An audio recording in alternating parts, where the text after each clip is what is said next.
nakakabilib din kasi hindi ka ba napapagod? Kasi kung ako, gusto ko mag-race na lang ako eh. O kaya magpipitik na lang ako eh. Isa lang sa dalawa eh. Dumaan na rin yung dumaan na rin yung sa isip ko na Papagod ka na. sali na lang ako para mapitikan ganyan. Pero Pag nandun na. pag nandun na, iniwanan ko yung camera, cellphone naman.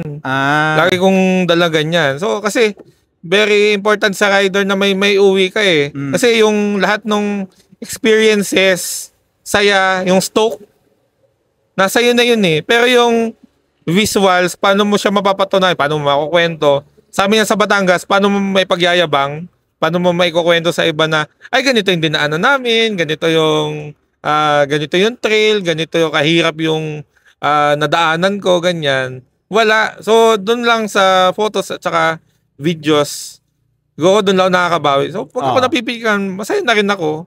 Yan. Tapos pag nakakapitik ako na iba, nakakatuwa din kasi ang dami ko naging friends talaga. Ayun.